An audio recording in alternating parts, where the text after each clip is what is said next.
What's up, you guys? Welcome back to another one. If you're new to the channel, I am Gold Pony. I do new car, truck, SUV reviews on YouTube, and today we are in the brand new 2025 Audi A3, courtesy of Audi of Mechanicsburg in Mechanicsburg, PA. For more information on their inventory, please feel free to check out the link in the description box below. So we're in this one today because there are some big changes for the 2025 A3. You got a refreshed exterior, refreshed interior. There's new interior lighting elements as well. This one actually starts at under $40,000, which is pretty impressive for a luxury car as well. And in case you were curious, you get a 4-year or 50,000 mile bumper to bumper warranty to go along with everything. So ultimately in this video, we will be testing out and going over everything about this one, from acceleration to braking, steering feel, ride quality, sound system, exhaust clip, all that fun stuff. So having said all of that, what do you guys say? Let's just go ahead and jump right into it. And as always, let's start with pricing. And so as you can imagine, there are a couple different trim levels for the 2025 A3. First one, you got the premium starting at $38,200. Then you got the premium plus going for $40,800. But regardless of the trim level that you go with, the power plant on the A3 is going to be the same. Powering the little beast is a 2-liter turbocharged 4-cylinder with a mild hybrid system, putting out 201 horsepower, 236 pound-feet of torque. That's a 15 pound-feet of torque bump over the 2024 model year, by the way. But that power is going to be sent to all 4 wheels through Audi's Quattro all-wheel drive system, of course. Power sent to the ground through a 7-speed dual clutch with paddle shifters, which you guys know, of course, we will be testing out here in a little bit. 0 to 60 time, approximately 6 seconds flat. Top speed, if you're interested, 127 miles per hour there, with MPG numbers coming in at 24 in the city, 34 on the highway, taking premium unleaded fuel. And so before we do any kind of fun paddle shifter or acceleration test here in the A3, I did want to mention to you guys the drive modes. There's a drive select button located kind of just by the driver's right knee, I guess you could call it. But drive modes are going to include comfort, auto, dynamic, and individual, adjusting things like the shift points, the throttle response, the steering sensitivity, and actually the suspension settings as well. So now having got all of that out of the way, what do you guys say? Let's go ahead and find a straightaway. Let's put the paddle shifters here to the test first, and let's see how quickly these paddle shifters are going to react for us here. All right, we are in manual shift mode here. It's giving me the M1 here in 3, 2, 1, yo! Wow. Dang! I haven't had paddle shifters that actually really worked well in quite a while, but that's brilliant. This is really, really good as far as the reaction times of the paddle shifters. Now, don't get me wrong, they are a black plastic. I wish they would have been a little more high quality, but having said that, they work incredibly well. I don't think it gets a heck of a lot better, and it is a full manual shift mode as well. So this thing that not actually shifts for me, I love it. Like, if you wanted to have some fun on the back roads on the weekends of the paddle shifters, you can do that. But I'm gonna go ahead and give back full control to the A3 now. I'm just gonna slide the shifter back one more time. That gives back full control, and let's find one more straightaway here with the car having full control, and let's see how quickly we can get this one here up to speed. All right, here we go. In 3, 2, 1, go! Ah! Ah! Wow! Dang, dude, I did not expect that. Maybe it's the power to rate ratio thing, but this thing is plenty quick. 0 to 60 in 6 seconds feels dang good in the A3, believe it or not. Like, it's an incredible acceleration, not a whole lot of delay whatsoever when it comes to that initial pep either. Sometimes you get that with turbocharged 4-cylinders, but you really didn't get that at all with the A3. And it just, you can feel it in the pit of your stomach. The way it shifts, like, the shifts are so smooth in this thing. I absolutely love it. That was an incredible acceleration, so I'm not used to that. So plenty fun car here in the A3, but to go along with that acceleration, as always, braking is equally important. So up front, you will find 12-inch ventilated front discs. In the back, 10.7-inch solid rear discs. As far as that 60-0 stopping distance goes, that comes in at a pretty impressive 119 feet. As far as braking feel goes, it's fine. It's not a super firm braking feel, but it's definitely not a soft braking feel either. It's just right for what the A3 is, I'll put it that way. But then touching on suspension and handling, up front you're going to get a McPherson strut front suspension. In the back, 4-link independent rear suspension. Did want to mention though, there is a sport suspension that can be had with the black optic package, which we actually do have with us here today. Black optic package goes for $1,750, but of course it does give you the sport suspension, which also lowers the car a little bit. I think it's like 15 millimeters on the ride height. It's gonna lower it a little bit, so that's pretty cool too. A little more aggressive look, a little better handling there. So as far as ride quality goes, honestly, for what it is, it's been perfectly fine on my short little test drive here today. Here's some train tracks here. It's fine. It is what it is. I personally don't have any issues with the ride quality. As far as steering feel goes, now that can be adjusted dependent upon the drive mode that you put it in, like I was saying earlier. So you kind of have something for everybody there. Again, don't have any issues. As far as cabin noise goes, we're going 33 miles per hour right now. It's okay. It's, you know, you get a little bit of cabin noise, but it's nothing that would personally bother me. And touching our rear visibility, because of the shape of the A3, you're 100% not gonna have any issues when it comes to that. I can see perfectly fine out of my rear view mirror, but also wanted to mention rain sensing windshield wipers do come standard on this one as well. So whenever this thing detects any kind of mist or rainfall, it's gonna automatically turn on the windshield wipers for you. So just one less thing you gotta worry about there, kind of like automatic headlights. But that pretty much rounds out the performance segment of this review, you guys. Let's now go ahead and take a look at the exterior of our brand new 2025 Audi A3. All right, so here she is, you guys, the new 2025 Audi A3, finished in Aero Gray Pearl, which is a $595 paint option, in case you're curious, but I think it looks dang good. But as always, let's go ahead and start with where the A3 is made. Taking a look at the VIN, first character is the letter W, indicating that the A3 is built and assembled in Germany, as it should be. So let's go ahead and start up front on this one. You do have an upgraded or refreshed front bumper, of course, refreshed front grille, and exterior lighting elements for 2025 as well.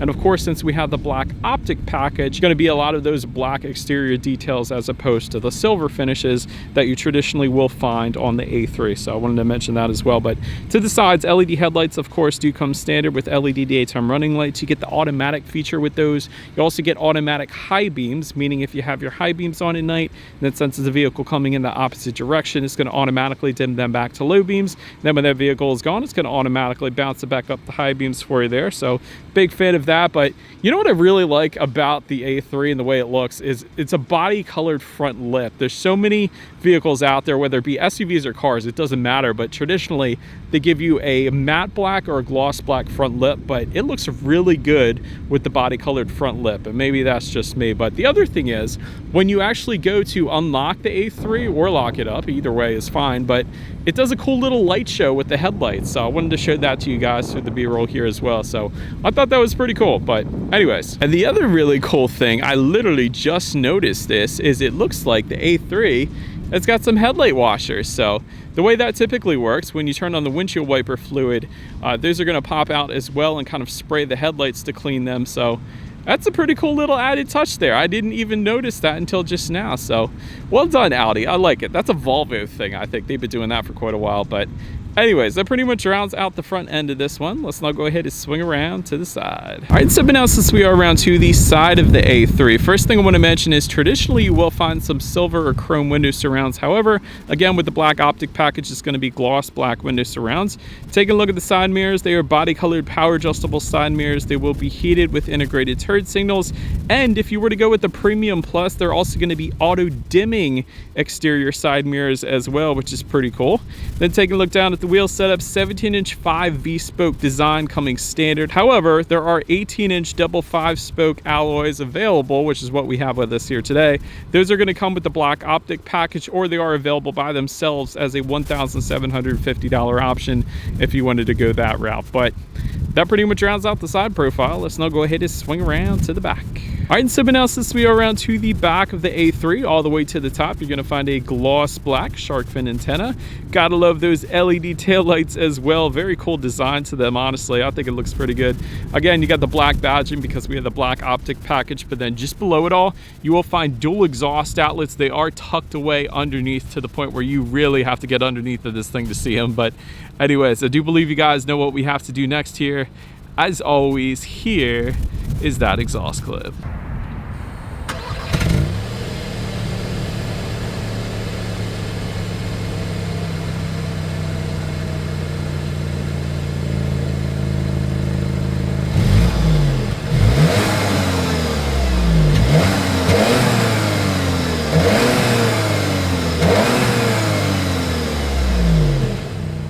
right, so now since we are around to the back of the A3, when it comes to opening that rear trunk, there is a button on the key fob. You simply press that twice. There is, of course, a button on the trunk itself then as well. But once opened up, cargo capacity comes in at 11 cubic feet, but there's actually a lot going on in the cargo area. Of course, you got cargo lighting back there, but there's chrome-plated tie-down anchors back there. I actually found a grocery bag hook, and it's one of the heavy-duty grocery bag hooks as well, so that was pretty cool. There's actually a 12-volt power outlet back there as well. A lot of these features you typically find on SUVs, but not compact luxury sedans, so it's kind of cool seeing all of that back there. But then when you lift up underneath of that cargo floor, you are going to find a spare tire, which I am always a fan of. But then making our way up to the rear legroom, that comes in at 35.2 inches for reference. I'm an even 6 feet tall. This is how much space I had in the back there.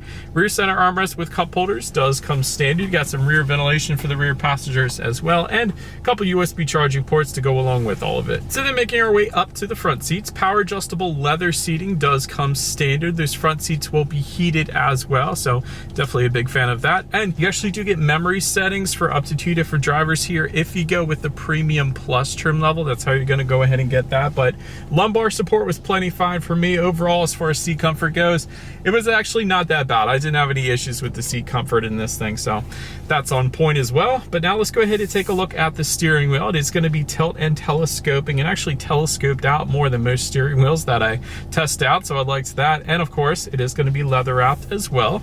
But now let's go ahead and make our way to the startup. Let me start by showing you guys the key. You got your Audi logo at the very bottom, lock, unlock, and that middle button, that's going to be to pop the rear trunk there, of course. But it is all keyless entry with a push button start. So all I'm going to do here is simply put my foot on the brake and press that engine start button located just to the left of the shift buttons there. And so once started up, when it comes to the gauge cluster, it is a 10.3-inch digital gauge cluster, and it looks pretty dang good. So there is a view button on the left-hand side of the steering wheel. If you press that, gives you a little bit different look, a little more customization up there. But quite honestly, I think it used to be a little more customizable in the past, but still, this looks plenty fine. I don't have any issues. You got your tachometer all the way to the left, speedometer is on your right.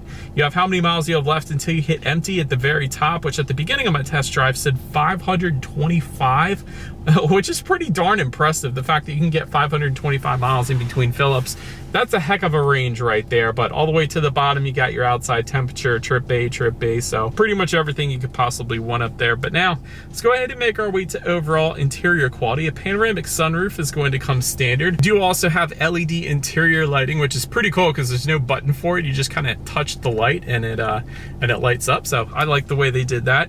Auto dimming rear view mirror with home link controls for the Premium Plus trim level, and also with the convenience package if you don't get the Premium Plus.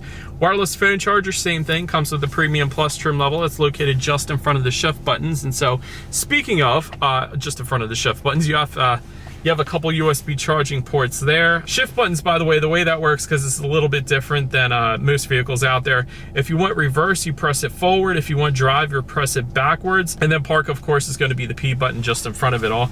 But just behind all of that, you have an electromechanical parking brake. You have a couple cup holders with some ambient lighting surrounding that, so that looks pretty good.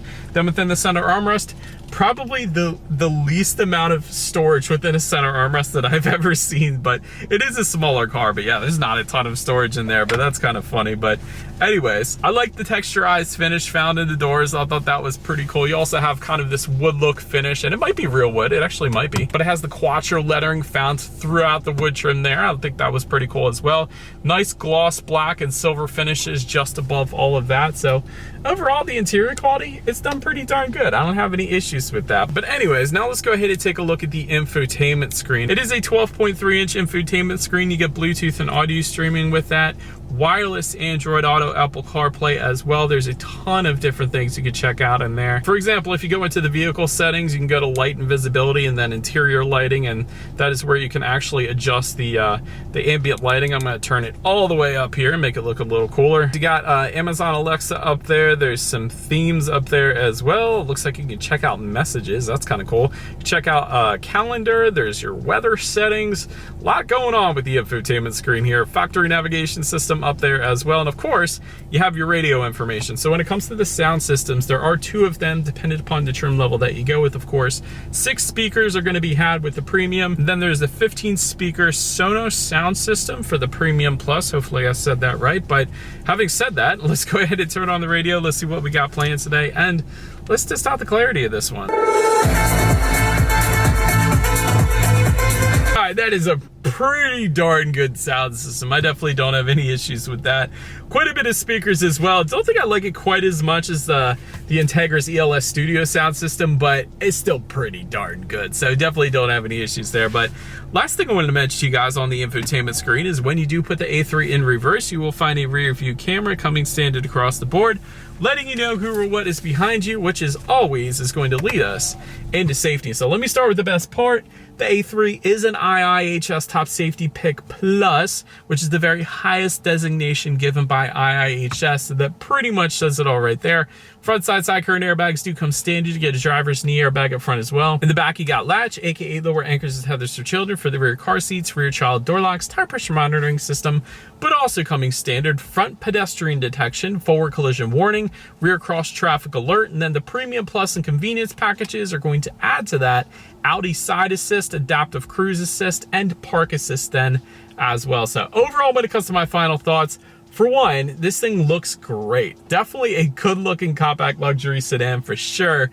I love the looks of it personally. Decent fuel economy as well. The fact that you can get 34 miles per gallon on the highway and then 525 miles of range in between fill-ups, that's pretty darn impressive to me. Also love the ambient lighting. I wasn't expecting to see it, quite honestly, and I was a big fan of that. I'm sure it would have looked a heck of a lot better at night, but also the driving dynamics, especially with it in that dynamic driving mode and shifting through the gears. I would never have thought, for the A3 not being the S3, that the paddle shifters would be so responsive and the transmission shifts would be so crisp in this thing. And it's plenty of an acceleration, so it's pretty darn good when it comes to driving dynamics. I think the only room for improvement would really be its size, but that's not really room for improvement because it's kind of just what the A3 is. If you want a bigger car, you know, go A4, go A5 or something like that, but it's pretty darn good. I had fun in this thing. Let me know what you guys think of the A3 in the comments section below. That's about it for this one, you guys. Thank you so much for watching. Feel free to follow me on social media somewhere on the screen there. If you wanted to see what's coming next on the channel before it gets to YouTube, be sure to hit the subscribe and the bell notification button if you're into new car reviews. That is what we do here on this channel for 11 years now. Do appreciate you guys watching more than you know, and I will see you guys all in the next video. Stay gold.